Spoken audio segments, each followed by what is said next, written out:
Hi, this is Dana Diorsi from CoachWithDana.com, where we help you grow your business, unleash your potential, and create your most extraordinary life. So this week, I want to talk with you about the numbers in your business and whether or not you are tracking them and why you should be. So as a business owner, there are lots of fun, kind of sexy things that we get to do in our business. And for most business owners, they don't find tracking their metrics to be one of the sexiest things. But I want to tell you why it is and why it can be.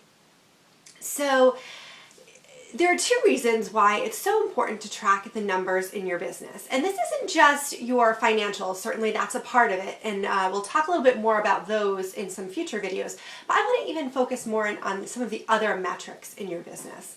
So the first reason is because you are a business. So when you're a business, you need to track what's working and what's not working, and if you're not doing that, you're really just having an expensive hobby and not a real business. So, that's the first reason, because knowing your numbers will really help you adjust your actions so you can be more effective in what you're doing. And then the second reason is because what you focus on expands. I know you've probably heard that before, but it's true. And you'll find that just simply tracking certain metrics, just putting your attention on them, you will subconsciously make certain efforts to increase those numbers, not even realizing that you're doing it. So just tracking something really helps you improve in that area. So I want to share with you just a big long list of the types of things that you could be tracking in your business. So like I said, certainly you want to track the money coming in and the money going out, so your revenue and your expenses. But there are a number of other things that you can be tracking, and I'm just going to list them out for you. So first you want to track your list size. So this is your email list. And again, it's those people who signed up on your website to get more information from you, to get your Can't Resist gift, and to get, they gave you permission to put them on your email list so that you can communicate with them over time. If you're on social media, you want to track that as well. So how many people, if you have a business page on Facebook, like your Facebook page? How many Twitter followers do you have? How many connections do you have on LinkedIn? Then you want to look at your website. How many unique visitors have you had to your website?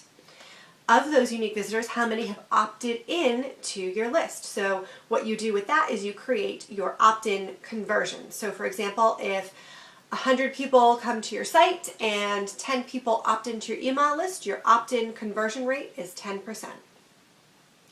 Then you might want to look at how long people are staying on your website. Is the content engaging for them? You certainly want to track your number of clients that you have. You want to track your sales conversations as well. So when you have those enrollment conversations with your prospects, how many are you having?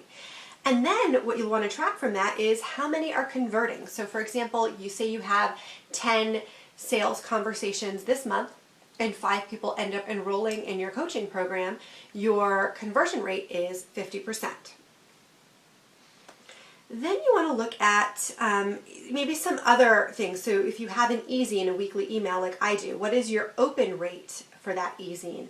Then from that, what is your click-through rate? So if you have a blog article you're promoting or a video article like I have, how many people are actually clicking through to watch that video? Then you want to look at some of your other emails. So maybe you have solo emails that are going out separately with a specific promotion. What's the open rate on that and the click-through rate on that?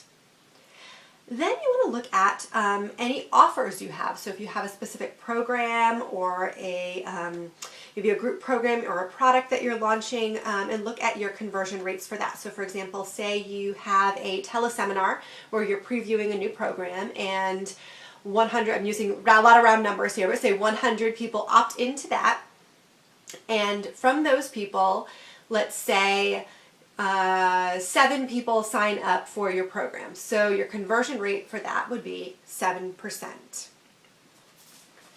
So that's just a brief list of a few things that you could be tracking in your business, but you also want to make sure you're tracking things that are specific to your goals. So say, for example, you want to increase your speaking. So you want to probably track how many speaking engagements you're getting and compare that to maybe how often you're soliciting for speaking engagements. So how many times a day are you reaching out to people to inquire about whether they're accepting speakers? Or maybe one of your goals is to increase your networking. So you might want to track how many networking events you're going to and maybe how many one-on-one peer meetings you're getting from those networking meetings. So you get the point. You really want to hone in on what your specific goals are in your business and what you're trying to improve. And then what you want to do when you have those numbers, there are a few keys. So first you want to make sure you're tracking regularly. So if you let this go for a long time, and trust me, I know from experience, you kind of won't go back and do it. So you want to really set this as a system in your schedule. So maybe every Friday, this is what I do.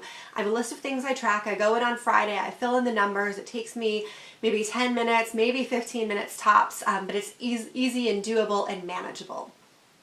And then the second key is you want to look at those numbers strategically. So maybe this is nice on maybe a monthly basis. So you want to give it a few weeks so you can get a sense of whether things are going up, going down, where they are. And you strategically want to look at those numbers. So where are things potentially broken in your marketing and sales process? So is it that you're not getting enough leads coming to your website? Is it that you're not getting enough people to then opt into your website? So that conversion might be off. And then you might want to tweak around maybe what your offer is, your can't resist gift, or the language that you're using on that offer. Or maybe the issue is that you're not getting enough people to inquire about services with you. So you're not getting prospects who are scheduling enrollment conversations with you.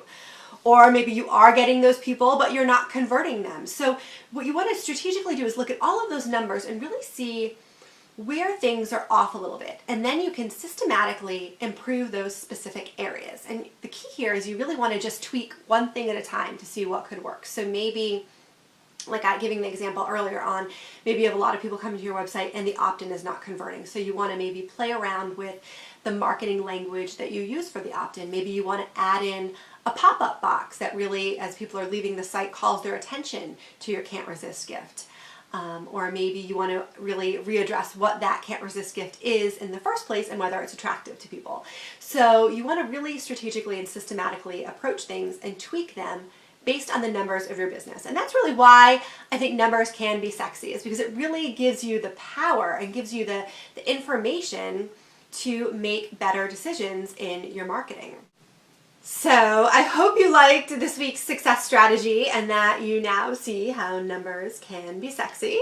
And if you like this strategy, I'd encourage you to share about it in the comments below. And if you're not already on the list to get these videos in your inbox on a weekly basis, I encourage you to go to my website at coachwithdana.com and enter your name and email, and you'll be put right on that list. So until we talk again, this is Dana D'Orsi from coachwithdana.com, encouraging you to build your business and live your life with clarity, purpose, intention, and conviction.